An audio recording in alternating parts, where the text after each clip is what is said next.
Welcome to the Wealth Builders Podcast. I'm Billy Eppehart, and on this show, you're going to hear from industry leaders in business, real estate, and investing. Our Wealth Builder coaches and myself are excited to teach you how to make sense of making money for making a difference. Okay, let's get started. Well, hello, everybody, and welcome to this week's Wealth Builders Podcast. I'm Karen Conrad Metcalfe, Vice President of Wealth Builders, and I'm telling you, we have got a very special podcast today. Do you know we've got the Wealth Builders Business and Nonprofit Workshop that's coming up August 18th to the 20th, which you've heard me talk about in this podcast. And we want to give you an opportunity to meet some of our new speakers that you have not yet met. And I'll tell you today, I've got someone on this podcast that is absolutely amazing. And his name is Jeff VanderWal. Jeff, welcome to the Wealth Builders Podcast. Karen, thank you so much for having me. It's a pleasure to be here, and I'm excited to chat with you for a bit today. It's awesome. You know, it's these successful people that we look at, and Jeff is definitely one of those. If you were at the Wealth Builders Conference, Billy had a significant word, Jeff, that he spoke over you, your wife, and your family at that conference. It was so powerful. And one of the things I look at people like Jeff, and I'm like, wow, he is so successful. And I see where he's at today. But what I'm going to be asking him to start with today is, he didn't just go overnight to this, big successful entrepreneur owning businesses. He started just like you and I, just like with a dream, with a vision, with a desire to go into an industry. He's brought transformation, you might even say some redemption to this industry. So Jeff, I would just love for you to start out with a story. Tell us about your businesses and a little bit about how you got where you are today. Well, thank you so much. Again, we just love this opportunity. I will say that it was an incredible word. I was sitting in one of the back rows, and Billy asked if I was there, and I'm like, I'm way back here. So it was awesome. It is funny. When I really started out in my business journey, I didn't go to college. I did a half a stint at a community college. I don't think you can call that anything in particular, but I always knew, even working for my dad was a painter, like a house painter. My mom was a student aide at our elementary school, so certainly not a wealthy family, but I just knew in my heart that I would work for myself, and not that I despised working for other people by any means, but just, I always knew that being an entrepreneur was just in my DNA. And as a young man, not really born again, but just knew in myself that's who I was in my inner being. That's just how I was built. And then as I got along in life, when I got born again, even though I was really on fire for the Lord, I was doing in the music business actually before I got into the automotive industry. But I started very young in the car business at like 20. And so, and I really just hustled. And even though I worked for other people and I stewarded other people's vision, I really saw, man, I would use that. I would do this. I wouldn't do that. And I just learned over the years the things that I really liked. And as that time went on, I've been doing this for 20 years. That first decade was really just realizing who I was and what I really wanted to do. And as much as I wanted to get away from the cliche of the car business, right? Nobody grows up wanting to be a car salesman. I promise you that, Karen. True. But man, for some reason, I was just drawn to this industry. And so it wasn't till really in my mid 30s that I had accomplished really everything financially that I had ever wanted to do. But I had totally just done it in the flesh. I had just moved bricks from one side of the yard to the other for so long that I became very cynical. And really, you probably would have been surprised even though I was a Christian. And so I had a radical encounter with the Lord in 2017, and God, my wife got healed of a really bad back injury, and it just changed our life. And so purpose all of a sudden entered my life through that. And I realized that God actually had me exactly where he wanted me, but I just had to get to a place that I was usable. And so really that was the story of how, kind of unpacking how it got to a place of redeeming the first, decade and a half in the automotive industry, but then leveraging that from specifically from a kingdom perspective. And we've just seen explosive growth from that because it's a supernatural growth now as opposed to the brick moving kind. Wow, Jeff, you said so many things in there that are really interesting and lay such a groundwork for who you are and where you've come from. One of the things that jumps out to me is God called you to the automotive industry. You weren't really serving Him, but we know God sees our heart. But a lot of times when people are in a field, like for example, I was in banking, and when I got born again, I'm immediately thinking, oh my gosh, I need to get out of banking and go into ministry. Mhm. And you looking at the automotive industry and then realizing, like, what God, you called me here? What was that process like? But then also, what did you begin to do differently after this encounter with the Lord in your business? That's such a good question. So when I was born again when I was 20, but I wasn't really walking with the Lord like you mentioned. I mean, I tithed, I went to church, like I did all the checkbox stuff, like, and I love my wife, love my kids, all that stuff, but I just couldn't find peace and joy. Everything that all the money that I had made, Karen, I was just afraid to lose it. Right. And I think when the Bible talks about just storing up wealth in storehouses and bigger barns and all that stuff, once you make it in the flesh, you have to keep it in the flesh. But when you make it in a supernatural way from a faith perspective, then you can be open-handed about it. And so that was the revelation for me was going from just hoeing it out of the ground, so to speak, to just believing God for greater things. And funny enough, where it really changed for me was I listened to Paul Milligan and Billy Epperhart at a conference in Woodland Park, and they started talking about giving and receiving and not buying and selling. And I'm like, my whole life has been buy low, sell high. Like, what are these guys talking about? And they started talking kingdom economics. And that's the moment that God spoke to me. And he's like, this is what I've built you to serve people and give first, give your best, no matter what, all the time, and just believe God that they'll give you their business, that believe God for increase. And man, when that door opened, um, we started doing a lot of things differently. But that's when things really started to change, Karen, was that transitional moment between giving and receiving and not buying and selling. That was the moment that things changed. Wow, that is such a heart change. And then you have to somehow put practical application to that. So I'm I'm just like imagining that you had people that were working around you and all at once like something has changed. So how do you bring a team or even how do you carry out your day to day and make that transition so it's not just in our heads, in our hearts, but it's something that's tangible in our business?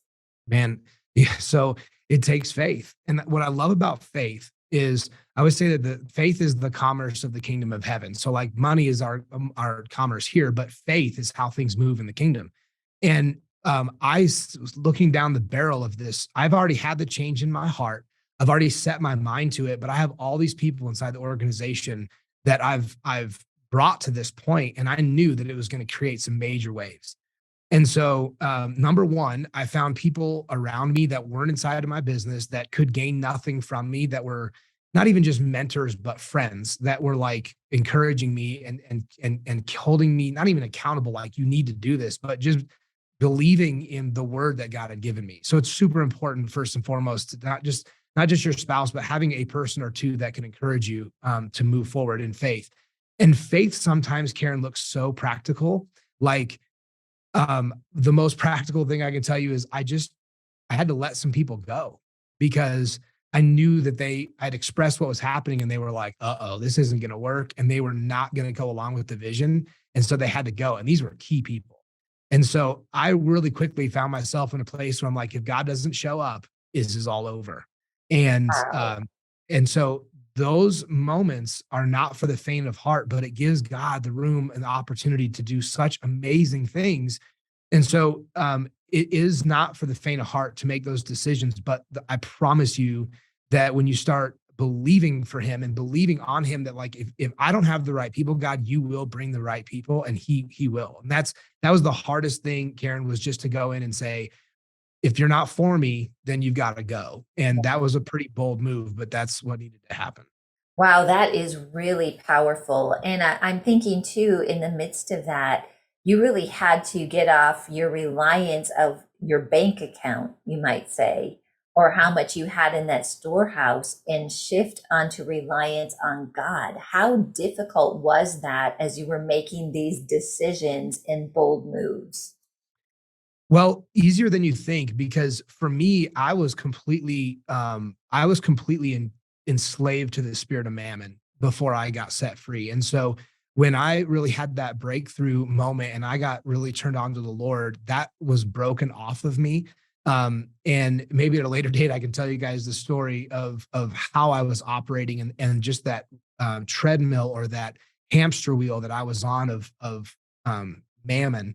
But that was actually something for me that when I got set free from that, um, I promised God, like, I would steward this. I don't want to own this anymore. I just want to steward this. So when you go from being an owner to a steward, you're just holding something for somebody else, as opposed to all the stress and pressure and fear and anxiety and performance that comes along with ownership.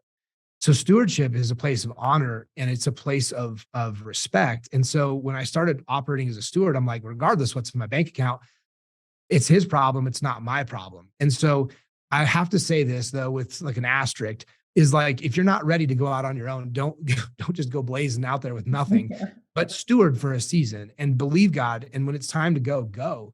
But when you do go, don't look back. And so for me, it wasn't necessarily that I was concerned about running out of money. I was so sick of worrying about money that I was like, it was a kind of a breath of fresh air.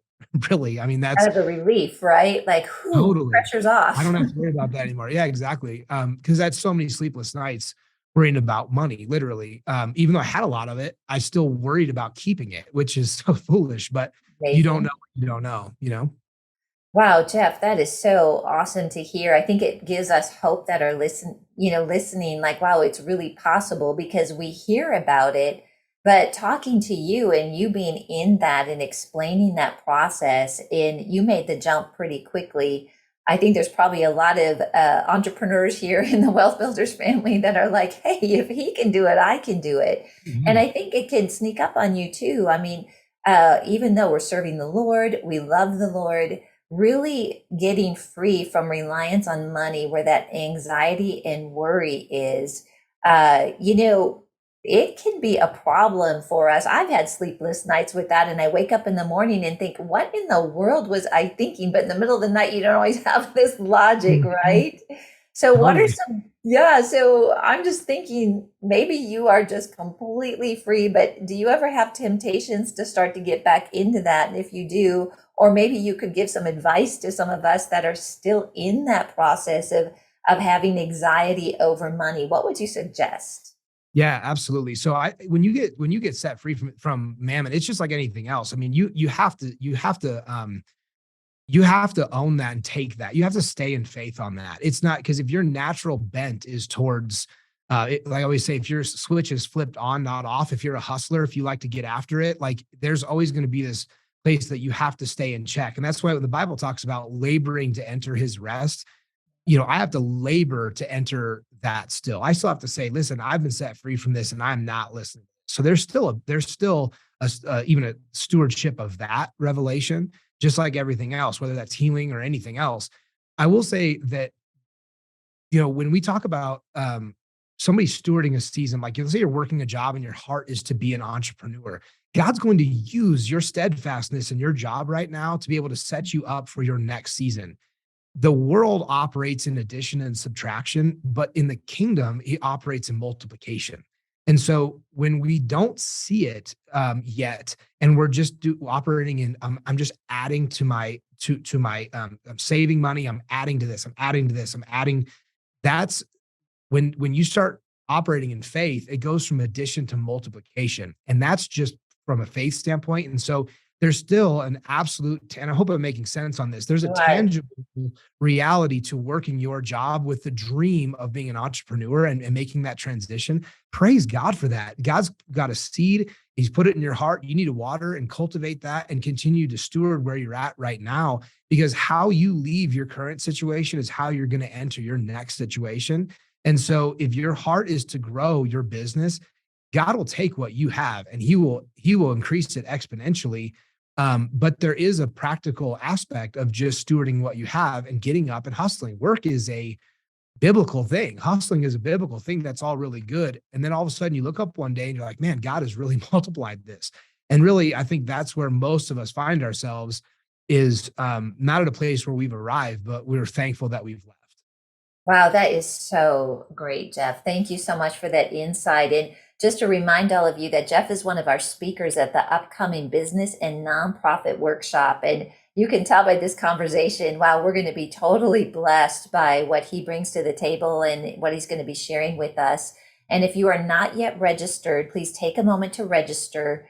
Go to wealthbuilders.org/events. And I'm going to give you a code here where you can save $200 on that ticket. So it's WB200. Again, go to wealthbuilders.org/events. Get registered. We just have a handful of in-person tickets. It's in Denver, Colorado. All right, Jeff. So this has been super helpful. And another question that I have, just looking at changing the culture of your organization, and what are some practical things that you have put in place to kind of support your organization just glorifying God? Well, that's one of my favorite things to talk about, Karen. So I kind of ran my business as a tyrant before I got turned on to the Lord. So I had the task of changing a culture as opposed to starting from scratch. And those are two different things.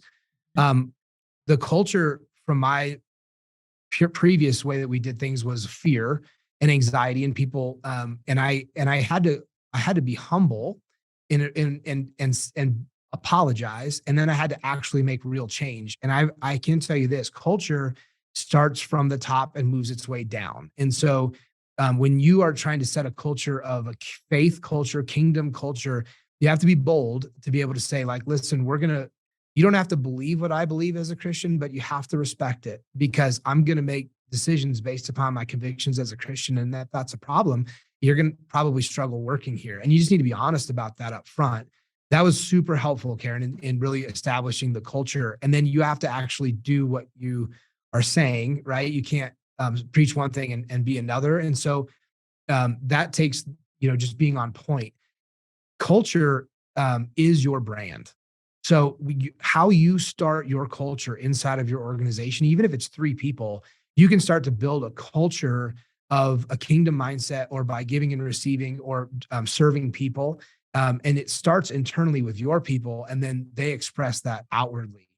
As you grow your business, you can't be there for everybody that's having a contact with your organization. So you have to instill that through, training, and really heart training at the beginning, and hiring towards people that have the right heart. And so I hope I'm answering your question that you're asking. But culture, changing the culture and starting a culture are a little bit of a different thing, but they operate in the same principle.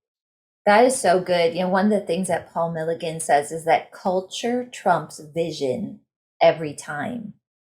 And I think, sometimes we spend a lot of time on the vision, but I really like how you're describing, like, you got in there to make sure that what's happening on the inside lines up with the vision and your beliefs, and honoring God. And that kind of set the foundation for what people are experiencing on the outside when they come to your organization. That's really powerful, Jeff. Yeah, and I think too, being able to recognize that if people don't have your heart, it's okay that they're not going to be there, even if they're a producer, because He will bring people. He wants you to succeed more than you do. He is on your side. He is your business partner. And so He is going to be recruiting people in their heart, even to prick their heart, to be like, man, I want to be a part of that organization. I want to be a part of that. I want to serve that vision. He'll bring the people. And if you have the wrong people with the wrong heart that are actually hindering your culture, they'll weed themselves out. And then when it's time to say, hey, to let them go, you're going to have to let them go. And that's okay. And that also takes faith, because especially if they're a producer. So to your point, like, culture does trump vision, because you can have the greatest vision on the planet, but if people hate coming to work, it's a problem. Yeah, that is so good. And in the process too, this adventure, you're kind of describing an adventure with God, with your business, which, God wants to be a part of all that we do. And you've really grabbed hold of that and embraced it. there is ideas, there's witty ideas. God's created everything. And so I'm expecting that in your business, tapping into the Lord with your business, He has brought forth some amazing ideas, some shifts in your business. Can you tell us a little bit about how you actually partner with God in those decisions and maybe new ventures? Yeah, I think number one, God is always speaking, whether it's to your family or your business or whatever, he's always speaking. And so it's learning, it's that training yourself to start learning to hear his voice and start walking with him to be able to hear where he's going and where he's leading. And so that's a fun process. And we're all in a process of that, getting furthering ourselves in being able to walk and talk with him and understand where we're going. Really, where it started, Karen, for me was actually just believing God for the right people, because um, we have people here that are serving this company and this vision that are so much more talented than me in so many different areas, that God started bringing these people that had these incredible skill sets that wanted to be a part of it. That's really where things started, because as I'm very straightforward. I'm a builder. I'm a visionary. I'm a leader. That's kind of how my makeup is. So from administrative standpoint or from a technological standpoint, there's things that I struggle with or I don't want to do. So God's brought those people, and what's happened from those people is these ideas that have revolutionized our organization. And Awesome. so one example I'll give you is, as we brought these people in the door in our media and technology team, we really started to embrace artificial intelligence. And so we actually have a guy, you're gonna just love this. He actually started off in our phone center, like taking phone calls. And then we come to find out the dude is like superstar, like code writing intellectual. He's one of the smartest people I've ever met in my life. And he runs a part of our organization now that, has this incredible software that we've built that uses artificial intelligence to really give us a major competitive advantage. And so God has brought these people that, when you're open to allowing them to speak into the organization, you can come up with unique ideas that give you a competitive advantage, that are straight from God's throne room, that he's giving you an advantage to help you to win in your marketplace. Oh, it's so good. So you've made space for that. And I think that's part of the faith and the trust part too. Like just knowing he's brought you the right people and to create space for God to speak through people, and know as a leader, like you were saying, and I can tell you're extremely humble, but just knowing that not everything has to come from you. A matter of fact, as you leverage team members, these God ideas are coming through. That is awesome. Um, Artificial intelligence. I think this is a really hot topic right now. And I've heard a lot of people just like afraid of it. So they're not even venturing into it because there are some risks. But you are leveraging it. Can you just share a bit what you might encourage people with as far as AI right now? Yeah, absolutely. So AI for us, artificial intelligence, was one of those things. In fact, my uncle asked me years ago, like, "Hey, how does AI, how's AI being used inside your business?" And I'm like, "What's AI?" I'm like, "What are you talking about?" I literally was clueless. And I say that, just because that's where I was at. This is probably 5 years ago. So things have really progressed, for us. I think as we've grown, we've needed a competitive advantage in some areas, and so this is one of the things that we decided to start looking at. How do we start to take data and start to deduce it down to be able to make really good decisions for our business? So it really started in more of I want to see around the corner of the marketplace. For example, let's talk about real estate. If I knew that house prices were going to be 3% less in 6 months, would that make me hold off on buying a property right now? Uh, if I knew I could buy it 3% cheaper or 5% cheaper or 10% cheaper in 3 months? Well, probably, right? So we started looking at it through those lenses. And as we started using like Power BI and things that Microsoft offered, it was really, we set up a unified data platform. So it sounds fancy, but it just unifies your data on a platform. Like it's just a unified data platform.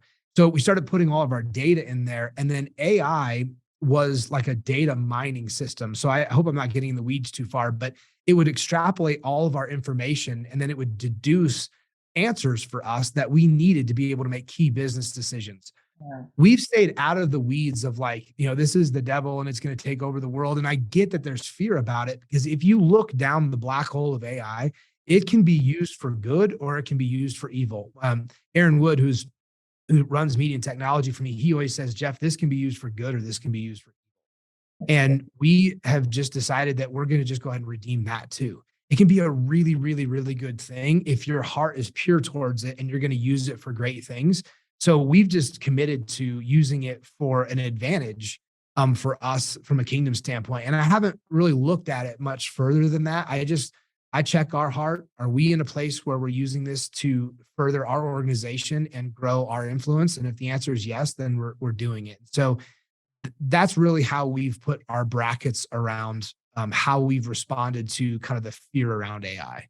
Wow, that is so good, Jeff. This has been amazing. And I know a lot of people listening are thinking, wow, I want to hear more from this guy. And of course, to do that, come to the Wealth Builders Business and Nonprofit Conference. But Jeff, you also do have, I don't know if you have a podcast, you've got other ways for people to connect. I see you on Facebook. How can people find you to learn from you? Yeah, no, I appreciate that. Facebook is probably the place that we put most of our 3 5-minute content. So we're gonna, if you just look up Jeff VanderWal on Facebook, you'll see me in there. All we're really trying to do, Karen, and I appreciate the plug, but we're just trying to encourage people through some of the things that I've done really well and some of the things I've done really poorly. After operating a business in the flesh for 15 years and just seeing the hard aspect of success in that, in the natural, I just really feel like it's our place to be able to just help people understand that, what God's calling is on their life and business, and operating and co-laboring with him on that. So if people get an opportunity to jump in there, we'd love to share our content with you. Facebook and I know we're on some other media sources, Instagram and others, but if you just look for Jeff VanderWal, you'll find us. That's awesome. Jeff, thank you so much for taking time with me today and being a part of this podcast, and for being a part of the upcoming event. Again, those of you listening, you want to hear more from Jeff, go to wealthbuilders.org/events and get registered with the code WB200 for the conference coming up August 18th through the 20th. We're just so grateful, Jeff, for you to be a part of this. And it's just this growing Wealth Builders family. You can just hear like the sound in the spirit that Billy talks about. You are so a part of that. And we're just really privileged to have had you on here today. Well, it's really my pleasure, and it's an honor to be with you, Karen. Thank you so much for inviting me. Thank you. And thank all of you, the Wealth Builders family, for tuning in each and every week. We're so excited to see you in person in just a couple weeks when this airs. God bless you and make it a great rest of the day. Thanks for listening to the Wealth Builders Podcast. If you've enjoyed this podcast, please rate and review the show. If you want to learn more about who we are, visit our website at wealthbuilders.org and check us out on Facebook. We'll see you next time.